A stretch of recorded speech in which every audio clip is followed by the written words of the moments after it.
Olá pessoal, espero encontrá-los bem. Aqui o professor Marcos, venho apresentar mais um pouco de conteúdo aí a vocês. Então vamos lá, assunto de hoje, tabela periódica. Como é a organização dos elementos químicos na tabela periódica? Nós já temos a nossa tabela periódica já acabada, com todas as informações inseridas ali a respeito dos elementos químicos, informações de propriedades físicas, de propriedades químicas, organização dos elementos na tabela periódica a partir de colunas, de grupos, a partir de linhas horizontais que nós denominamos de períodos. Mas tivemos um grande estudo, tivemos várias propostas de organização dos elementos químicos na tabela periódica, lá no início lá do século XIX, até chegarmos na nossa tabela periódica atual. Tivemos algumas propostas no qual são tratadas pela comunidade científica, outras propostas que foram excluídas da comunidade científica porque não seguiam um padrão, não tinha uma coerência muito boa para ser apresentada como informação de ciência. E a gente vai ver um pouquinho de história da tabela periódica, história da organização desses elementos químicos que foram entrando em desuso com o passar do tempo. Lógico que a partir de novas informações, de novos métodos de organização que são mais adequados, ok, pessoal? Então vamos lá para alguns conceitos, um pouco de história da tabela periódica até chegarmos na nossa tabela periódica atual e qual informação que nós podemos extrair. Né? A tabela periódica é como se fosse uma grande ferramenta, um grande estojo no qual eu consigo coletar algumas ferramentas e a partir de algumas informações nós conseguimos endereçar os elementos químicos lá na tabela periódica, ok? Então vamos lá, ó. Primeira tabela periódica aqui em termos assim de evolução do tempo e da ciência. Proposta aqui de Dobereiner, tríades de Dobereiner. Qual foi a proposta de Dobereiner para a organização dos elementos químicos?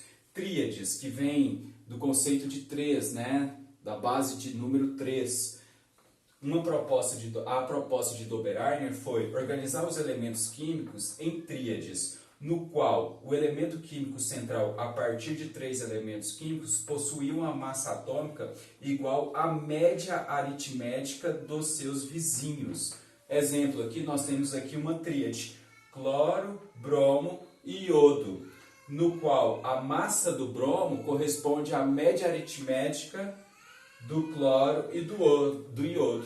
Então eu pego a massa aqui do cloro mais a massa do iodo e divido por 2, vou obter um resultado aproximado da massa do bromo. Tá?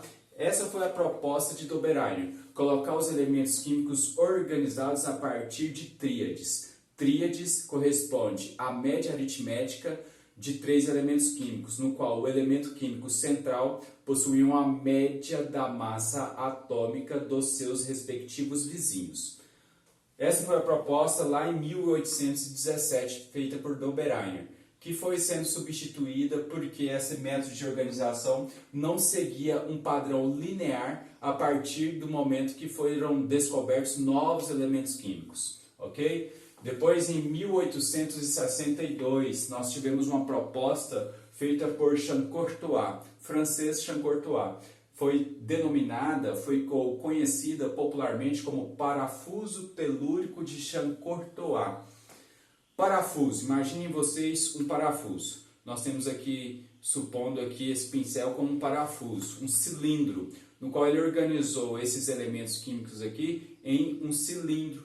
E na medida que a gente descia nesse cilindro, a gente percebia algumas semelhanças das propriedades químicas a partir da linha vertical aqui que a gente descia nesse cilindro, ok? Então, átomos posicionados em uma linha vertical apresentavam propriedades semelhantes. Isso aqui é um cilindro aqui no nosso plano, aqui no quadro, ok? Então, nós temos aqui uma linha vertical, por exemplo, que conseguiu organizar aqui os elementos químicos lítio, sódio e potássio em uma mesma linha. E nós sabemos que esses elementos químicos possuem semelhanças químicas, possuem propriedades físico-químicas semelhantes. E que nós já temos esses elementos químicos organizados lá no grupo 1 da tabela periódica. Depois tivemos uma nova proposta, a proposta de Mendeleev, ou Mendeleev. A gente tem algumas traduções aí desse nome, desse russo, e a gente tem algumas variações desse nome. A gente encontra Mendeleev escrito com L-E-Y, já vi Mendeleev escrito como M-L-E-E-D, E-V, melhor dizendo, Mendeleev, mas eu creio que o mais comum é com dois Es, Mendeleev. Eu vou passar para vocês então agora a proposta de organização dos elementos químicos feita por esse russo Dmitry Mendeleev.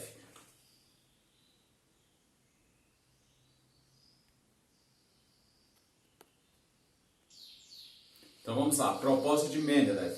Mendeleev, ele começou a ser um estudioso muito integrado aí a sistemas de organizações aí dos elementos na tabela periódica. E ele propôs organizar os elementos químicos da tabela periódica, organizar os elementos químicos até então descobertos em ordem crescente de massa atômica desses elementos químicos.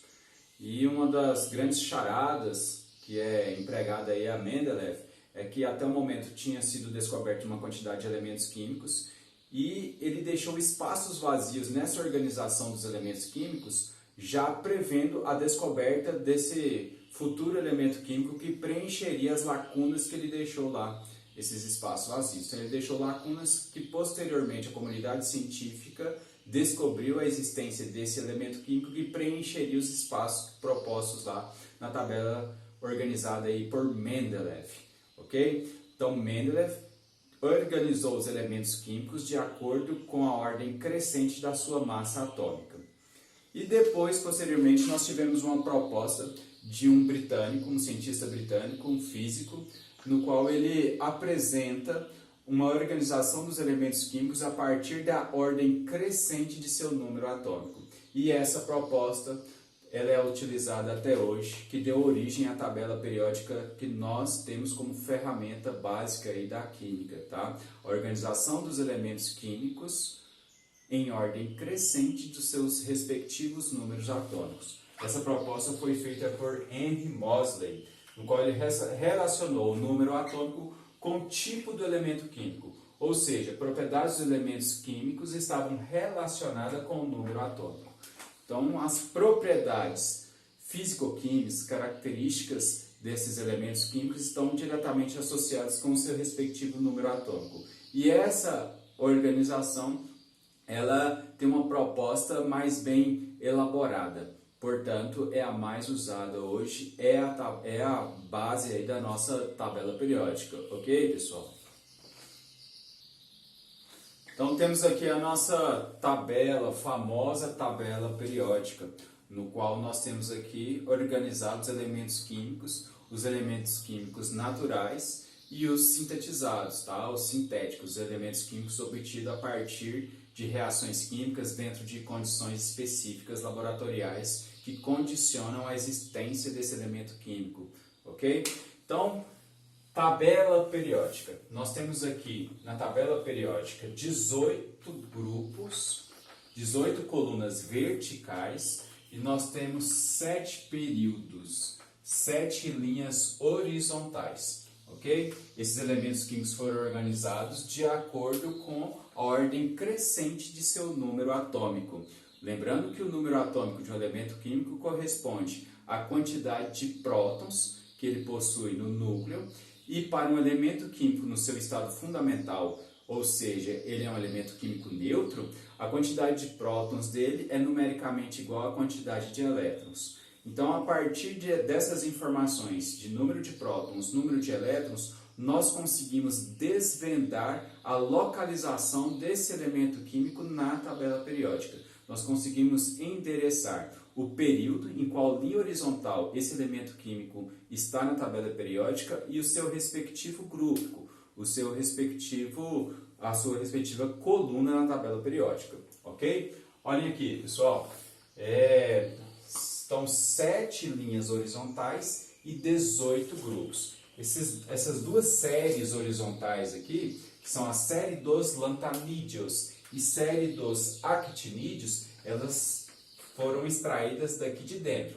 A série dos lantanídeos corresponde aos elementos químicos que têm o número atômico de 57 até 71, enquanto a série dos actinídeos, que corresponde a essa segunda série aqui, corresponde aos elementos químicos que possuem o número atômico de 89 a 103. Nós temos aqui os elementos químicos denominados elementos químicos representativos. Os representativos, grupo 1, grupo 2, e do grupo 13 ao grupo 18 são os elementos químicos representativos. Aqui no centro da tabela periódica nós temos o grupo D também denominado por metais de transição. E nos metais de transição a gente puxa e coloca aqui fora os que estariam inseridos aqui dentro, que são os metais de transição interno. Então essas duas séries abaixo aqui, colocadas aqui abaixo aqui dos elementos aqui central da tabela periódica, nós denominamos por metais de transição internos, porque eles deveriam estar inseridos aqui dentro. Mas por questão de organização e estética da tabela periódica, eles foram colocados abaixo aqui, ok? Então nós temos aqui bloco D, aqui embaixo aqui nós temos os elementos do bloco F e os elementos químicos representativos, que corresponde ao grupo 1, grupo 2 e do grupo 13 ao grupo 18, ok? Então vamos trabalhar um pouquinho com tabela periódica, como que nós conseguimos endereçar um elemento químico na tabela periódica a partir do seu número atômico, que é bastante simples. Vamos lá, ó. Vamos partir de elementos químicos com números atômicos pequenos para nós realizarmos a distribuição eletrônica aqui, ó. Então vamos lá, ó. Endereçar ou definir a posição do elemento na tabela periódica a partir da distribuição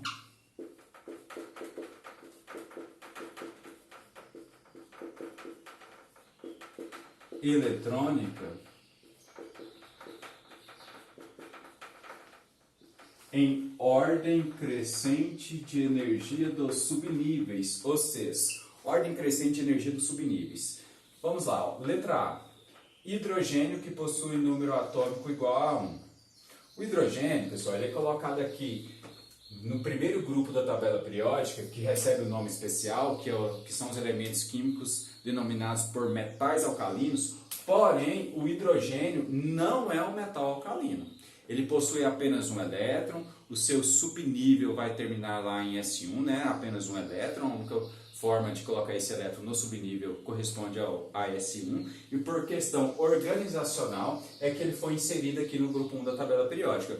Porém, ele não tem propriedades físico-químicas semelhantes a nenhum outro elemento químico da tabela periódica, inclusive aos seus respectivos vizinhos logo abaixo. Os que nós temos aqui abaixo são lítio, sódio, potássio, rubídio, césio e frâncio. O hidrogênio é colocado aqui por uma questão organizacional. Distribuição eletrônica aqui, ó, nós temos 1s1. Então, nós temos apenas um elétron de valência e aqui, esse primeiro número aqui, indica o período. Então, em qual linha horizontal encontra-se o hidrogênio? No primeiro período, na primeira linha horizontal, né? A gente, seguindo aqui essa linha horizontal, a gente percebe a presença apenas do hidrogênio e do lado de cá o hélio. Então, primeiro período aqui. E terminou em S1, corresponde ao grupo 1 da tabela periódica. Grupo 1. Então, todos os elementos químicos que terminam em S1 correspondem ao grupo 1. Ok? Tive uma pequena invasão aqui durante a aula. Continuando, então. Então, o elemento químico hidrogênio. Na distribuição eletrônica, eu identifico a camada de valência. Esse primeiro número aqui do elétron de valência aqui corresponde ao nível de energia, que corresponde ao período na tabela periódica. Então, ele está no primeiro período e grupo 1 da tabela periódica. Todos os elementos do grupo 1, eles possuem na distribuição eletrônica o nível de valência S1. Então, vamos lá para outro exemplo aqui, ó, letra B. Ó. Letra B, vamos pegar aqui o sódio, que tem número atômico 11. Número atômico 11, identificando aqui a camada de valência. Fazendo a distribuição eletrônica, temos 1s2, 2s2, 2p6, foram 10 elétrons, para 11 falta 1. Então, 3s1. 3s1, observando a camada de valência. Então, nós temos que esse elemento químico está no terceiro período.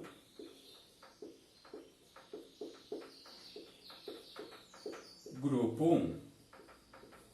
Terceiro período, grupo 1. Terceiro período, por causa aqui do elétron de valência, parar aqui em 3. S1. Então, nós temos aqui os elementos químicos aqui, que representa o grupo 1. Então, qualquer elemento químico do grupo 1 da tabela periódica que eu pegar e fazer a distribuição eletrônica, eu vou perceber que na camada de valência vai terminar em S1. Outro exemplo aqui, ó, para a camada de valência aqui, ó, por exemplo, do potássio.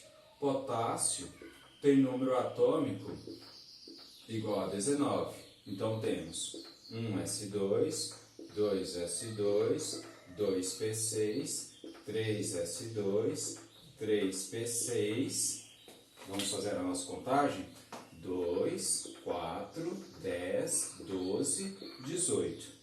Para 19 falta 1, então 4s1. 4s1, o 4 indica o período, então nós temos aqui o quarto período, tá? Quarto período. Grupo 1. Grupo 1 da tabela periódica. Lembrando que o grupo 1, pessoal, é a nossa também família 1A ou família 1A. Todos os elementos aqui terminam em NS1. N significa período, ok? NS1, período. Então vamos lá, ó. Família 1A, NS1. Família 1A, o nome da família 1A são os nossos metais, tá? Grupo 1 da tabela periódica. Grupo 1 são os metais alcalinos. Metais alcalinos são muito reativos com água, possuem características metálicas, brilho metálico, condução de corrente elétrica, são muito reativos na presença de água, produzindo fortes hidróxidos. O sódio, por exemplo, ele ao ser colocado na água, ele provoca fortes explosões. É um processo bastante exotérmico com um desprendimento de calor muito grande. E esse desprendimento de calor é tão intenso que ele explode realmente lá no meio aquoso. Ok, pessoal? Então, vou precisar de um espaço aqui e vou apagar aqui. Só um instantinho, por favor. Então, vamos lá. Ó. Grupo 2 da tabela periódica. Grupo 2 são os nossos metais alcalinos terrosos. Na distribuição eletrônica, vamos perceber que na camada de valência na nossa CV, terminaremos lá com NS2. N indica o período, qual linha horizontal o elemento químico pertence, e terminando em S2, grupo 2 da tabela periódica. Dois exemplos aqui, ó. Berílio e estrôncio. Distribuição eletrônica, temos 1s2, 2s2. Nossa CV está aqui, ok? Então, esse elemento químico está no segundo período, segunda linha horizontal da tabela periódica, e grupo 2, família 2A, tá? Grupo 2, ou também chamado de família 2A. Estrôncio. SR simboliza aí o elemento químico estrôncio. Temos 1s2, 2s2, 2p6, 3s2, 3p6, 4s2, 3d10, já foram 30, 4p6, 36, 5s2, 38, nossa camada de valência. Conferindo aí os 38 elétrons, 2, 4, 10, 12, 18, 20, 30, 36, 38. Endereçando o elemento químico, quinto período, quinta linha horizontal, terminou em S2, grupo 2. Grupo 2, ou uma denominação mais antiga, família 2A. Nome específico dessa família 2A são os nossos metais alcalinos terrosos. Só identificando então o estrôncio, a quarta linha horizontal. Primeira, segunda, terceira e nós temos aqui então, ó, quarta ali, ó, primeira, segunda, terceira, quarta e quinta linha horizontal, desculpa, ó, quinta linha horizontal, nós temos aqui o estrôncio. Quinta linha horizontal, grupo 2 da tabela periódica, coluna 2, temos aqui o estrôncio, ok?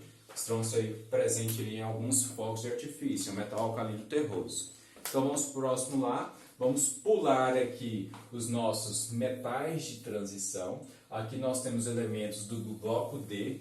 Do bloco D aqui nós temos de D1, D2, D3, D4, D5, D6, D7, D8, D9 e D10. E vamos aqui para o elemento químico representativo aqui, o próximo, a família dos elementos químicos representativos, que é o grupo do boro. Nós temos aqui boro, alumínio, galho, índio e tálio. Nós temos aqui um elemento químico que não é natural, um elemento químico sintético, tá? Que tem número atômico aí 113, que é o nihônio. Ele existe numa condição laboratorial específica, ok? Vamos aqui então, ó, grupo 13 da tabela periódica. Só um instantinho, por favor. Então vamos lá, eu coloquei como dois exemplos aqui para nós desvendarmos aí o grupo 13 da tabela periódica, a posição do elemento químico alumínio, número atômico 13, e o galho, número atômico 31. Grupo 13, família 3A, denominação família do boro. É família do boro. Nós temos o primeiro elemento químico aqui, ó, boro. Então essa daqui é a família do boro. O vizinho dele aqui é o carbono, família do carbono. Aqui é a família do nitrogênio. Aqui é o oxigênio, primeiro elemento químico. Esse grupo aqui recebe um nome especial, que são os calcogênios. Nós temos aqui o próximo aqui, o grupo 17 ou família 7A, o flúor, o primeiro elemento químico. Esse grupo aqui também recebe um nome especial, que são os nossos halogênios. E o último grupo da tabela periódica, pessoal, são os gases nobres, tá? Hélio, neônio, argônio, criptônio, xenônio e radônio. Distribuição eletrônica, então, para o alumínio. Temos 1s2,